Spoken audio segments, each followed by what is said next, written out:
Welcome everyone to another episode of the DoughDr, where I am experiencing technical difficulties, and this is not fun, but I am making it work. So sorry about that. All right, there we go. All right, I had to switch from my iPad to my phone in a hot second because I couldn't go live. Something was off. Anyway, deep yoga breath, and we are going to get started with today's show. Hold on, everyone. Stay with me. There we go. All right. Welcome, everybody, to today's DoughDr episode. I'm your host and baking expert, Chef Colette, and I have a great show planned for you today. We're just going to dust off those technical difficulties and we're just going to go because we can totally do this on any of our devices. So thank goodness. All right. How are you all today? Where are you logging on from? And we have some awesome questions to start with. And, Mama Tiger 9 right in there with more questions, which is great. All right, you guys, let's get started. I want to start with the questions that came in from last week. And actually, I had a question from our baker. Her handle is I Am Home. And she asked about dough improver. Would we want to use dough improver? What is it? And would we want to use it in our yeasted doughs? The answer is, I just sounded like a frog. Ribbit. The answer is maybe, depending on what we're making. If you're doing a lot of extensive shaping, like a beautiful twisted, braided, knotted dinner roll, you might want to use a dough improver. And they are, going to piggyback onto that and in just a second. So commercial dough improvers, I'm not a big fan of, but we have our friends at King Arthur who make this wonderful easy roll dough improver. It's a mixture of non-fat dry milk powder. It's got some rye flour in there, which feeds the yeast, and it's very, very, there's some malted barley flour in here. Malt is another superfood for yeast, just so that everything, this helps with gluten development and also with allowing the gluten to relax a little bit. But it's not kosher, so I wouldn't use it for challah. Again, just if you're doing some red artistry, where you're doing a lot of braids, you're doing a lot of knots, you're really rolling and stretching the dough, it's a really nice, it's nice to use for pretzels. But beyond that, if you want to use a natural dough improver, what you want to do is have a batch of sourdough starter going. And you can use your discard as a natural dough improver. 30 to 50 grams, let's say, for a normal size loaf of bread, like we're usually producing out of our home kitchens or a double batch, you can add anywhere from 30 to 50 grams of your discard starter. And I'm talking healthy discard, like Sophia here. Sophia's always healthy. She's such a babe. She's just like, I love her so much. But look at Sophia. She's got some good action going on, but she's not at the point I would make where I would use her to make the pre-ferment for a sourdough bread. But she's fine enough to be used as her discard. Let's say I was feeding her to make bread tomorrow or Monday. I could use the discard from the feed. Actually, in the croissants I'm going to mix, why don't I do that? Why don't we do this in real time? Because today's demo is a quick and easy croissant for two, because we're warming up for Valentine's Day, bakers. We're getting there. So more on that in a second. So with the exception, I really, and I Am Home, our baker said that a baker on YouTube had suggested dough improver, but I'm not a fan of adding any chemicals to our bread. The King Arthur dough improver, which you can get on their website or you can get on Amazon, that, I heart King Arthur. They're such good people. I love them. That I recommend. Or, like your sourdough starter discard, or, just take it from the fridge. Your starter will stay pretty happy for a couple days in between feedings. So that's my recommendation. Any questions about that? All right, so I Am Home, that's your question. Then, bakers. My head exploded. I had two really great questions from GGMSFO, our baker, GGMSFO. More sourdough. He's making sourdough bagels today. And he sounds like he's really into his sourdough baking. And what he said was, I'm baking bagels today from a sourdough starter and will bake them tomorrow. Any tips for success? I'm in the bulk fermentation phase as of 7 a.m. today. Yes, you could overnight ferment them, give them a nice long fermentation, and then shape them, let them proof at room temperature because when we're working with sourdough and natural yeast, that fermentation is slower. So I would shape them, let them sit out for a half hour, chill them for an hour, and then go ahead and boil and bake them. Now, I will say that most of the time, I know this is heresy. I know it's heresy. I know. Most of the time, sourdough bagel recipes have a little bit of commercial yeast in the mix.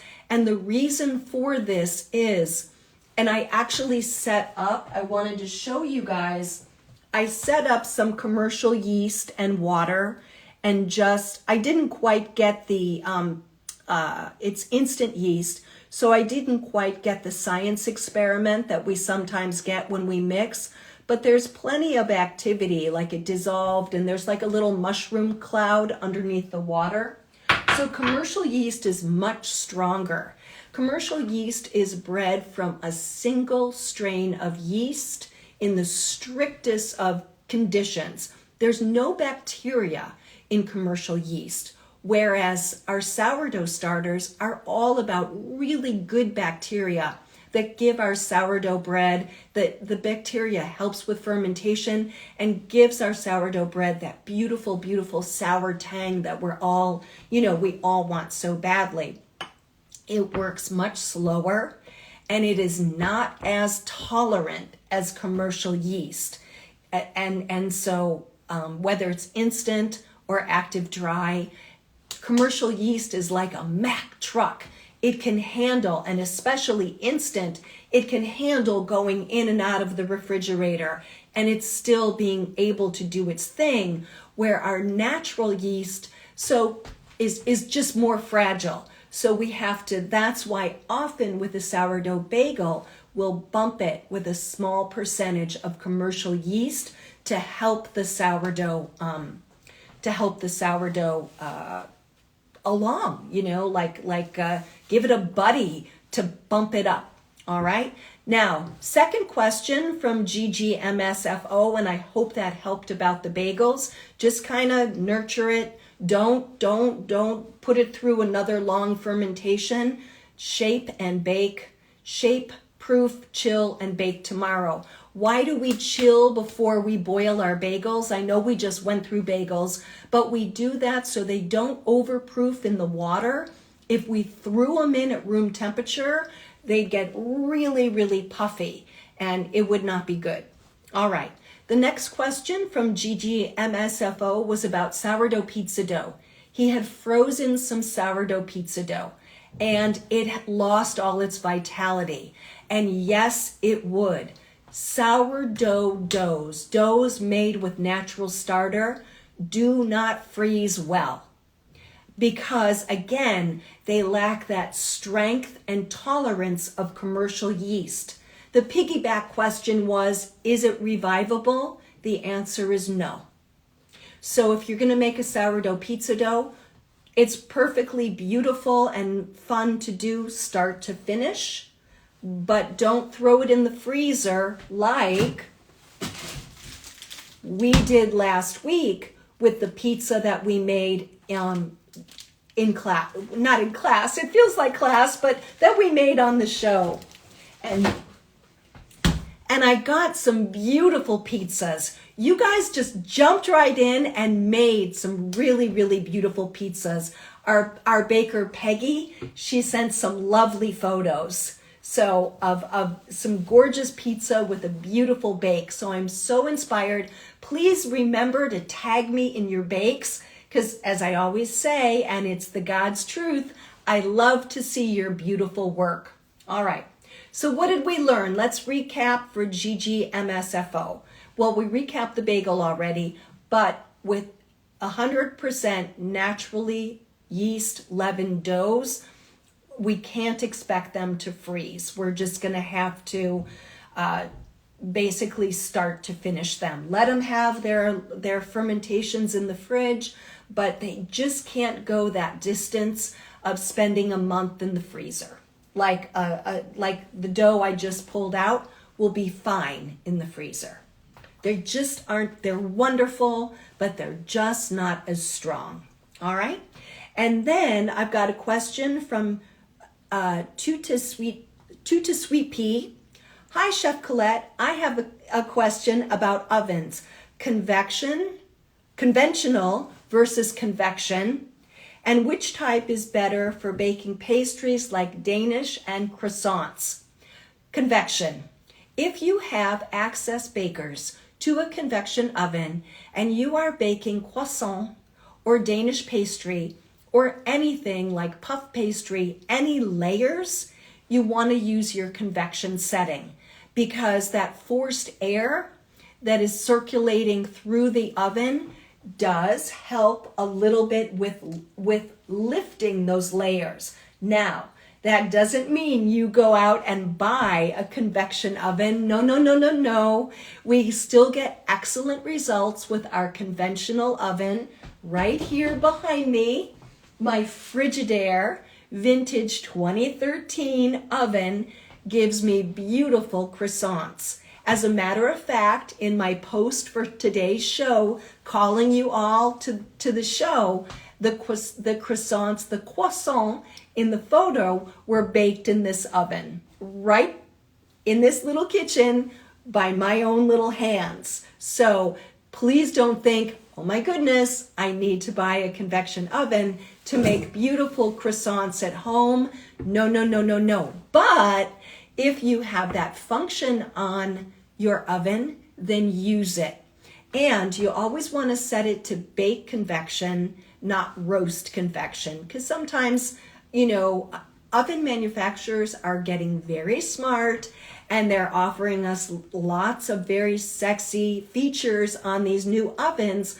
So if you have just make sure that you're on bake convection. Okay, so great. All right. Now, Pistol Packing Mama, she asked about her, now this question is about cakes. So we're going to step away from bread for a moment. And she says, when I make my chocolate cake roll for Christmas, she stores it in the refrigerator and the frosting gets stiff and miserable. Do I keep looking for another frosting recipe? How soon can I take it out of the refrigerator to make it easier to cut through? No trouble with the cake and the filling. So this is what I would do. It's totally fine to freeze your filled chocolate cake roll. And I would actually try this, but immediately my gut feeling would be pull it out and put it in the refrigerator overnight. let the frosting soften over several hours in the refrigerator. Because here's the thing with icing or frosting. It's butter. It's butter with sugar added to it. It might be a French buttercream, Italian buttercream, Swiss buttercream, American buttercream, but at its core, no matter what kind of buttercream it is, it's still mostly butter. So we need to treat it like butter. And so I feel that maybe the issue is, because it sounds like everything else is going well, the issue is that it's not thawing properly. And so that time in the refrigerator will let it sort of soften up slowly, and then make sure you put it out at room temperature several hours in advance of when you're going to serve it, so it continues to soften up and has that lovely buttercream, that lovely mouthfeel that we like, that is just classic buttercream. But I think Pistol Packing Mama, we're talking about the thawing procedure and just moderating that temperature, kind of let it slowly come back. I do have another option for you. And those of you on the show who are cake bakers, you know that there's nothing like a fresh batch of buttercream. So Pistol Packing Mama, you could roll you could do two things. You could roll your cake roll like in parchment paper and freeze it that way. So you unroll it and it's been like pre-molded. You spread your buttercream and you roll it again after the cake has been thawed, and then you finish, you garnish, and you serve. That's one way to do it. Way back in the day, if I have any cordon bleu pastry instructors in the audience, we used to freeze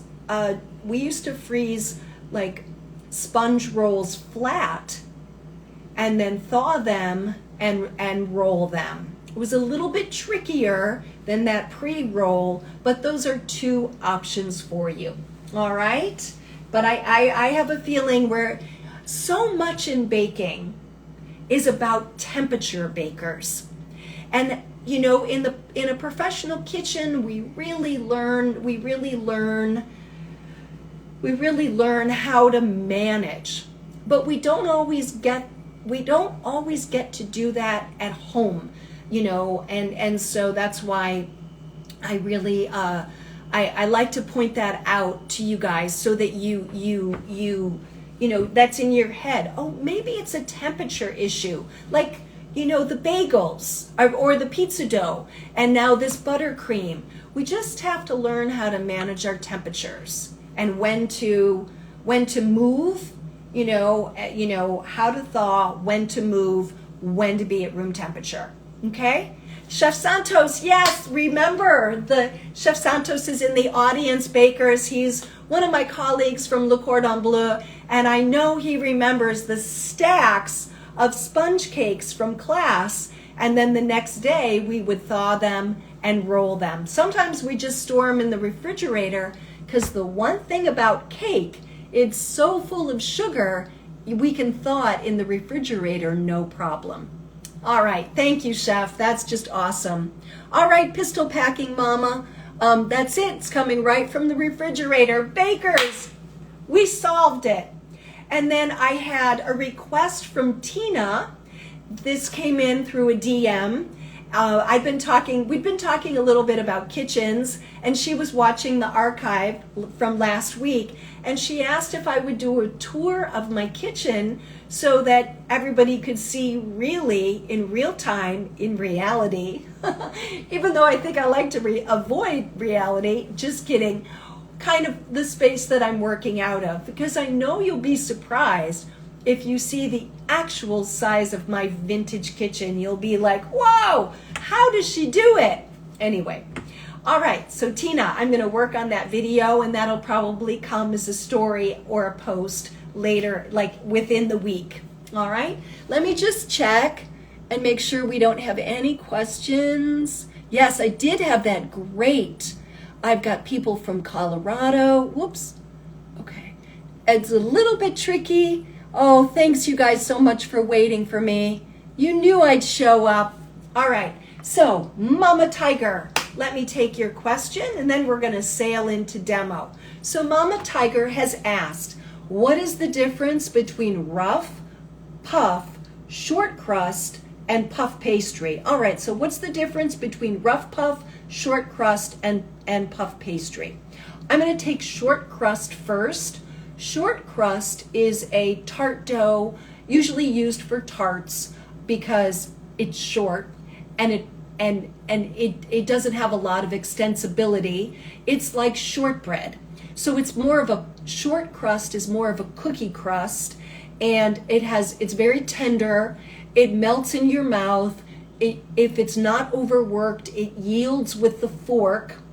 And sometimes with short crusts, you have to end up pressing it into the pan because it just doesn't respond, just doesn't roll out easily. So if you ever see those, especially tart recipes where they're being pressed into the pan, that's a short crust. As a matter of fact, in my Craftsy class, French miniature desserts, I have a lovely short crust. So bakers, if any of you are Craftsy folks, look that up. It's in the class with the macarons and the madeleines, and where I was very, very French in that class. But that's a lovely, lovely recipe. So if you want to try that. Okay, so Mama Tiger. So that would be used for tarts, and you could make cookies out of a short crust. Again, it's more of it's very, very tender, high fat, high sugar content. Unlike a pie crust, which has very low sugar, a pie crust is 100% flour, 33% fat, and usually, the same ratio of water.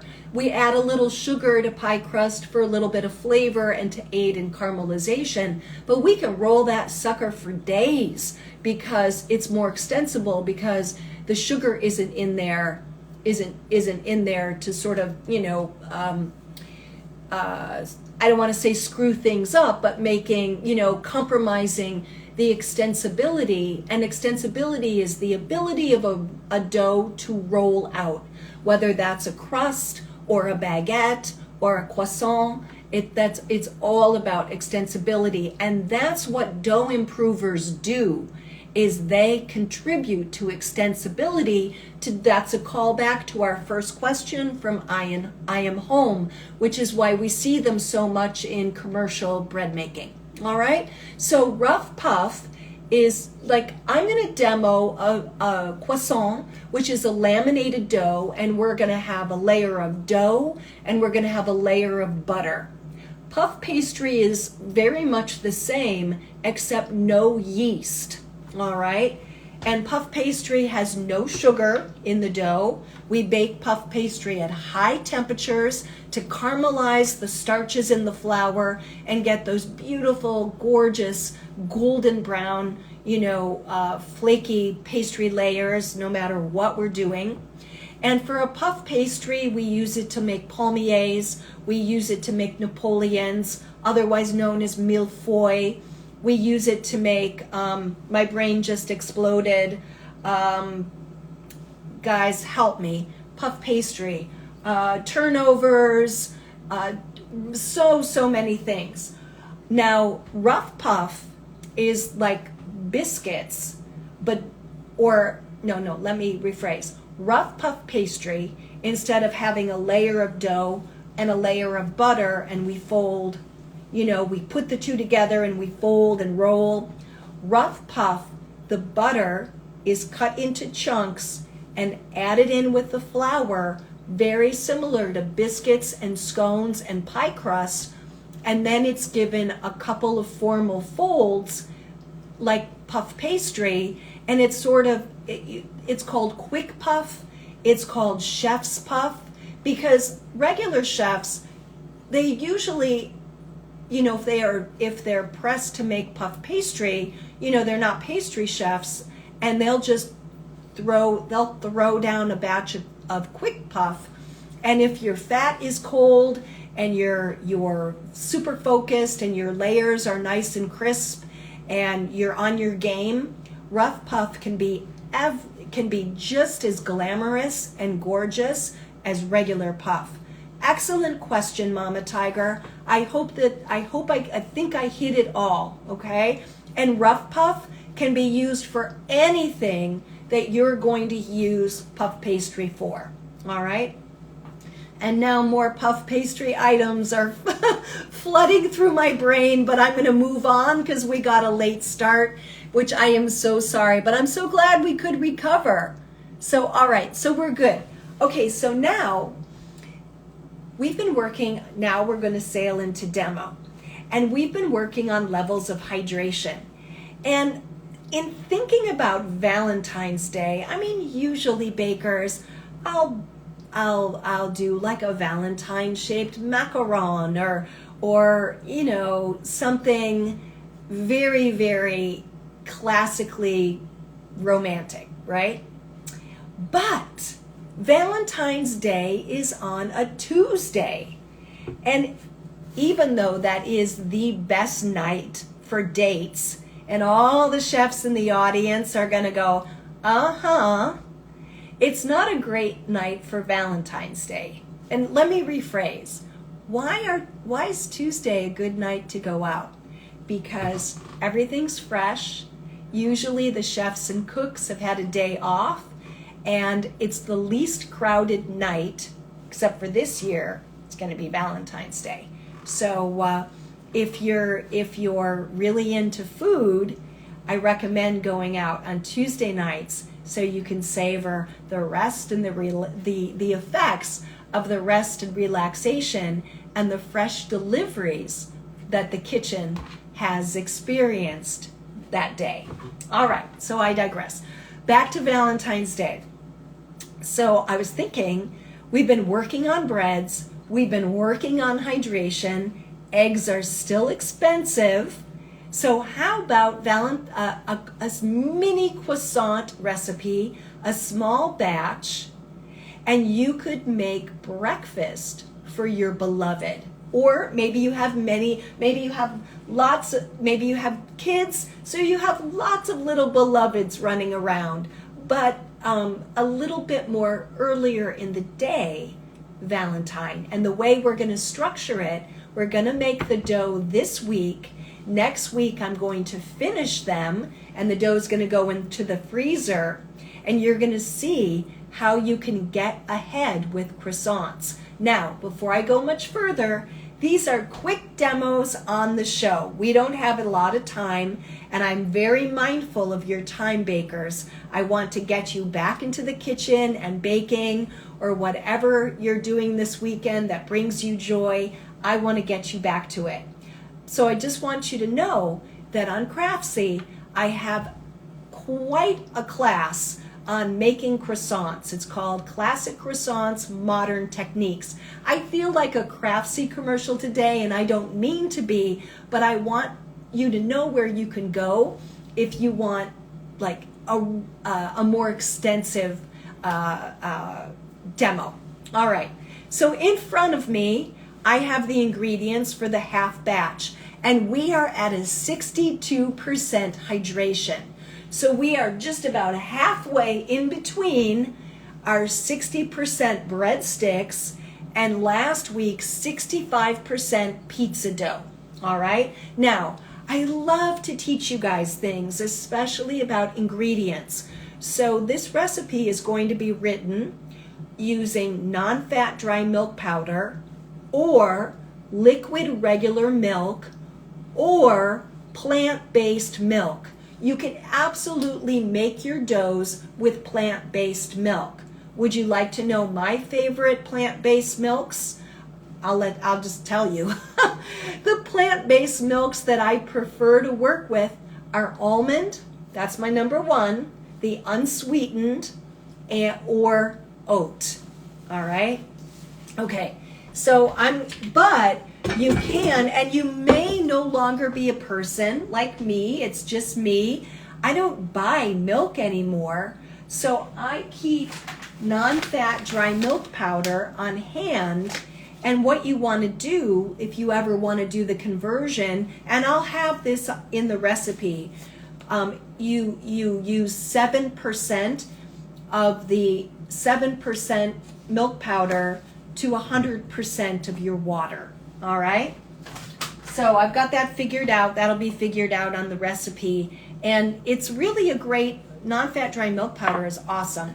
All right, I have my water at 80 degrees. And then I'm going to add my yeast and I'm going to add my milk powder. All right. But again, you could use liquid milk. And I'm going to put this on the mixer. I'm just going to stir this quick. I have a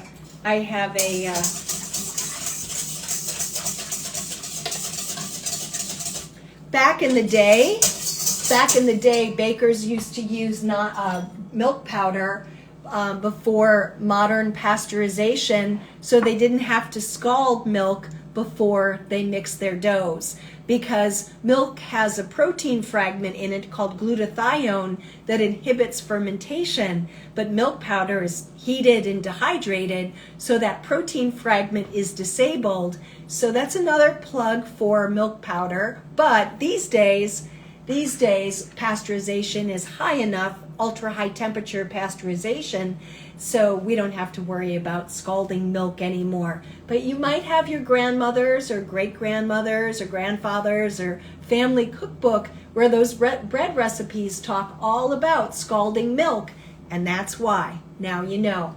I'm using all-purpose flour for the croissants. You could use bread flour, but all unbleached all-purpose flour, King Arthur in particular, is the closest to the type 55 French flour that's normally used for croissants or croissant in France. I'm adding a little bit of sugar, I'm adding salt, and I have butter, which is at room temperature, and this little bit of butter helps this dough roll out. So you're like, oh my God, croissants have so much butter, chef, and you're adding more. Speaking of butter, okay, that's our next step. All right, so again, this is a very small batch of croissants. It'll make 4 to 6. And I'm gonna mix it for 3 minutes on speed like 2. Now, I'm a faster speed person with my yeasted doughs, and I have to credit a colleague, Michael Calante, because he writes a couple bread books. He's an instructor. I think he's in France now, and he mixes fast in the beginning so we catch the ingredients and then slow down for the final. So, got to give credit where credit is due. It takes a village to make us the best bread bakers we can possibly be. All right, so now while that's mixing, I'm going to talk about butter blocks. So for this small batch croissant recipe, we're using a total of 2 sticks of butter. That's 8 ounces. Now, full disclosure, I'm using regular Trader Joe's unsalted butter. If you're a Plugra person or you want to use like a really sexy European style butter, go for it. This week, I just didn't have the time to run out and find it. So it's 62%. Let me show you. Oh, I love doughs like this. Okay, so now croissants, we're only going to mix for a couple minutes. So look at that. So it's kind of a shaggy mass, but it cleared the bowl quickly, which is great. Don't worry, I got a lot of magic of TV. Okay. So then I just took it down to speed 1. So I just did 2 until the ingredients caught, all right? And if you're afraid that it's just gonna hang out on the dough hook, we had that question last week from Chef Daniel. You can grease the dough hook, and that discourages the dough from just going around and around on the dough hook. We really do want to kind of to work on the side of the bowl. So let me go back. 8 ounces of butter. 7 ounces are going to go into the butter block. And I like to use these quart-size Ziploc bags to form my butter block. You could use parchment paper, wax paper tears, I tried it. You could use plastic wrap. We have options. But if you happen to have these quart-size paper bags, or plastic bags, they're great. So this one is finished. This is our magic of TV. And what I did is, there's a little bit of the 8 ounces of butter. There is some in the dough. And then I kept some to grease the bowl that this dough was going to go in. I say it all the time on the show, the fat in the dough is the fat in the bowl. Okay, so now what I'm gonna do is I cut the butter into strips and I'm just gonna roll it, I'm gonna fold over like this, and then I'm just gonna roll. We have this little rolling pin, and I'm gonna actually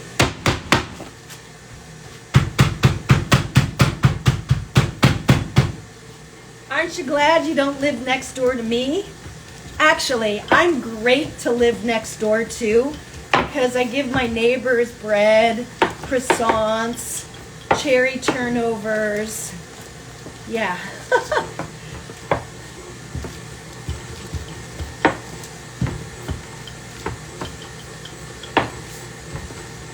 All right. So basically that's it. Now, unfortunately, some of these bags that you buy have a little like bottom on them, which really is aggravating. So you want like a nice perfect rectangle, okay? And I go almost to the top, and it's not closed, okay? Again, parchment paper totally works. Okay. So it's not perfect. Whew. You guys, I'm so sorry. Oh, Mama Tiger asks, what do I do with all the batches I make for the show? I give them away. I might save 1 or 2 for myself, but I mostly give them away to my neighbors or to people who work around the apartment complex. All right, so look, I was answering that question. Yes, so you guys can see me now. Thank you, TK. So what I do to shore up my edges is I just take a straight edge and I just kind of straighten everything out. Now this is going to go in the refrigerator because my dough is going to get an hour bulk fermentation. It's going to sit at room temperature, maybe for 60 minutes. It may not double in size, but all I want to happen for croissant, because our main fermentation happens after shaping, I want the yeast to wake up, get some hydration, get some nutrition, and then I want the dough to fully hydrate. And that only happens, bakers, through time. All right. So,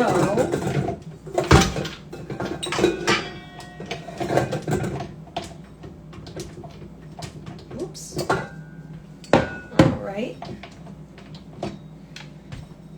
Now what I'm going to do, I'm actually going to show you what this looks like. And because I want to show you up close and personal what a 62%, it's a lot like the 60, but it'll be a little bit stickier. Can you see, bakers? It's really beautiful, but I do have a titch of residue, so I'm just going to throw down a little flour. And if you want to smooth it out for, 15 seconds, 30 seconds, don't get mesmerized. We don't want to overwork it. because we're going to develop gluten as we laminate it. But you can smooth it out till it looks beautiful, just like that. And then it's going to go in a buttered bowl, as I said, and it's going to sit for 60 minutes. And then we are going to do what we're going to do next with all the magic of TV that I have set up. Okay. All right. Let me just get a cover for this really quickly. And then we always cover our doughs, because if we don't, they will dry out. And you have to, if your dough dries out, you have to pick the dried bits off the top and throw them away because they'll show up in your finished bread. Okay, here we go. So here's the dough. It's been sitting in the refrigerator. You want it to sit in the refrigerator for an hour or two because we're going to laminate with cold dough. So let me give you a recap. We mixed the dough in the mixer for 3 minutes on speed 2 until it caught, and then speed 1 for 3 minutes. Then we put it in a buttered bowl, covered it 1 hour at room temperature, and then it goes in the fridge for like 2 hours. It can stay in there overnight if you're mixing in the evening. If you're mixing in the evening, it can go in the fridge overnight, but then you want to laminate the next morning. Otherwise, the yeast is going to get exhausted and your finished croissants will lack volume. Okay, so now what I'm going to do, and this is going to be super fast, and we're going to be done very quickly, and I'll send you off to the rest of your day. We'll get any last minute questions. And while I'm showing you in the comments, I'm thinking, I want to know what are your favorite fillings for croissants, and when you make your own croissants, what do you fill them with? Do you like pain au chocolat, like my earrings? Or do you want something different, like maybe a raspberry cheese? What are you thinking, bakers? What is your ultimate Valentine's Day croissant? All right? Okay. So now what I'm going to do is the pack of butter that is the completed butter block, the one that was sitting in the refrigerator, I want my dough to be twice this size, okay? Corned beef and cheese! Oh, GGMSFO, we answered your questions at the top of the show. Great questions. Thank you so much. So I'm not even going to bring out, almond paste. So Life of Irony, in my Craftsy class, I have a gorgeous almond filling in that classic croissants, modern techniques. Really, absolutely gorgeous. It's so good. I mean, I know we're not supposed to eat raw dough, because like it's bad for us, but you want to eat that almond filling. Please don't, but. So what I'm going to do is I need this to be double. So, and I'll have very detailed instructions. The recipe will drop on Monday. You'll find it on the website under recipes and blog posts. But I just want to show you, like, no big deal, like no stress. Sometimes we make these things. This is just a fast croissant that you can weave into your week. And we're doing it in real time. Okay? So one thing with these kinds of doughs is we want to be super faithful to the rectangle. So I'm always straightening my sides, and I'm straightening my sides and squaring off my corners. Okay, then what I'm going to do, and BTW, there are 6 ways of incorporating butter into a laminated dough. I call this method the half method. I just made that up years ago. And the butter, the temperature of your butter is critical. You want to make sure you can roll it on the edge of the counter without it cracking. If it cracks, it's too cold and it's going to shatter in your dough. So what you do is you let it sit for a few minutes. If it's too soft, you got to go back in the fridge, because if it's too soft, the butter will melt out either during proofing and definitely during baking. So I think one of the things that's intimidating about croissants is this, it's really an exercise in temperature, all right?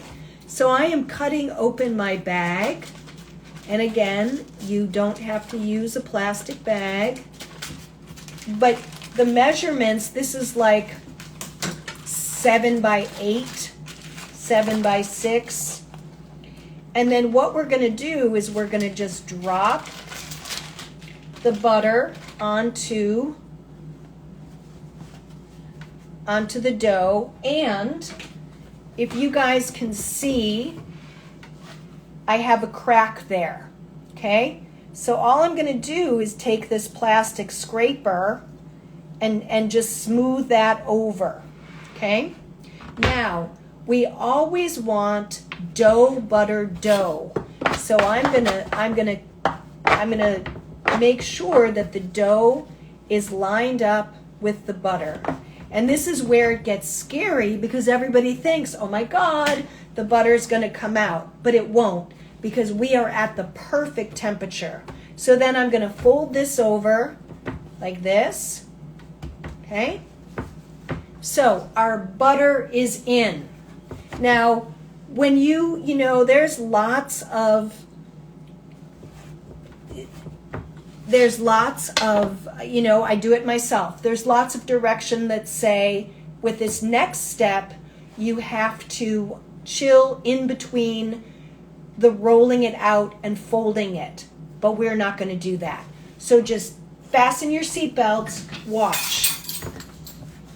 I'm going to roll this out until it's about 8 inches tall.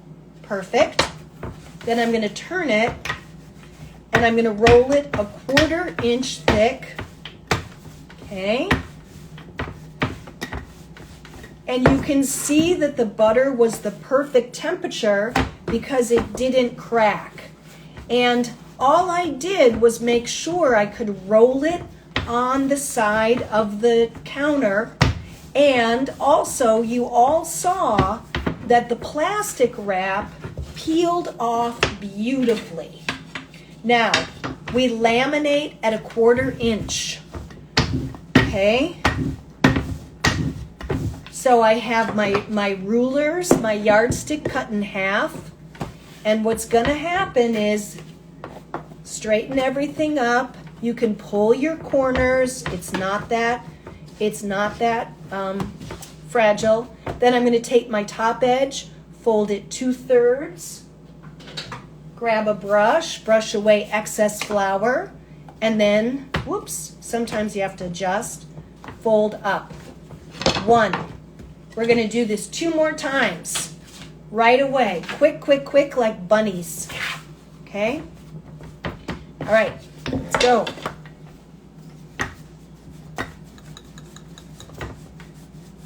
When you watch like the Great British Baking Show and they give them a challenge with laminated doughs, this is how they have to do it.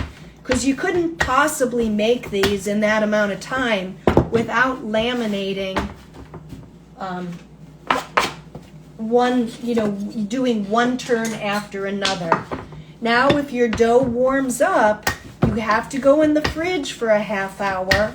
But if you can stay focused like I am, then you'll be okay. Now the dough is going to toughen up with each turn, bakers. So it's going to begin to feel different. 1/4 inch. I love, love, love. Let me just get to camera for you guys.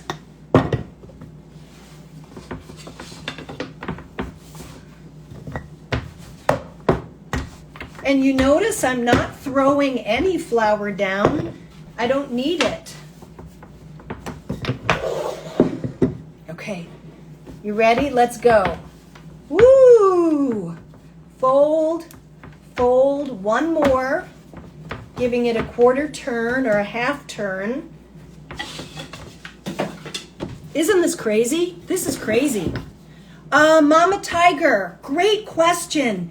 Can you put a spice in the dough when you laminate? It depends on the spice. Cinnamon is a fermentation inhibitor, so I would not use cinnamon in the dough. As a matter of fact, it's much better to add your flavorings to your butter block. Now, cinnamon would be a little tricky, but that's my answer for that.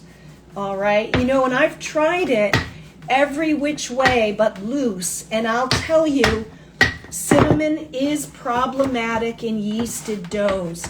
That's why for cinnamon rolls, we add it, we let the dough have a good bulk fermentation before we add, you know, the cinnamon is in the filling. See, cinnamon is, you know, yeast is a member of the fungi family or fungi family, and then cinnamon is an antifungal. So the cinnamon goes to work on the dough. So if you're going to add cinnamon to a dough, you have to up your yeast to almost 3.5% in order to counteract the cinnamon basically attacking your yeast so your dough doesn't ferment nicely. And what happens is you won't have good volume. Now I'm on my third turn, and you guys can see this is tight, right? So I may not get it as long. It may not be quite. Oh, here we go.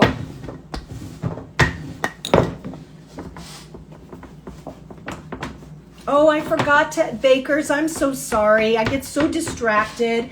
I forgot to add a little of the sourdough starter, the 30 to 50 grams to this dough, and that would help with rolling it out. All right, so that's it.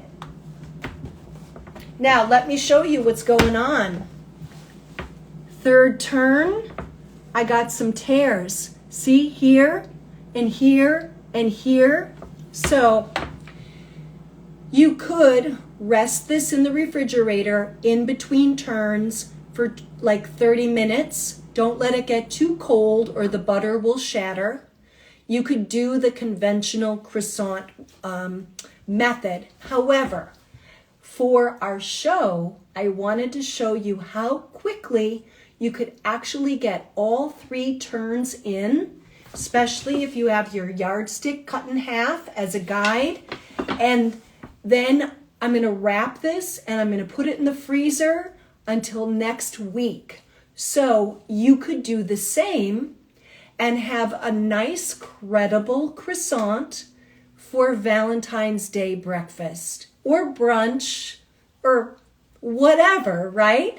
And so anyway, because that was pretty quick, and that was with me talking. And so you can imagine if you were head down and focused and not, you know, checking for questions and making sure, you know, not doing your thing, then just super hyper focused, you'd get it done really quickly. All right. All right, everybody, let me check for questions. Ooh, dulce de leche. Yes. Bear claw filling. That's awesome. And then chocolate. And then chocolate and raspberry. All right. Yeah. Okay. I will have options for you. I'll have some beautiful shaping for you too. And next week on the show, and I promise you I'll make sure I have worked out the technical kinks. Thank you so much for bearing with me and waiting for me. It means the world. Thank you so much. We'll have more fun with these croissants. And we're on our path, bakers. This week, we'll experience 62% hydration. If you have any trouble with your doughs or you just want to send photos of them, please tag me or DM me. As I said in the intro, I love, love, love to see your beautiful work. Happy baking, everybody. Take care. Have a beautiful week. And I'll see you right back here next Saturday at noon Pacific. Bye.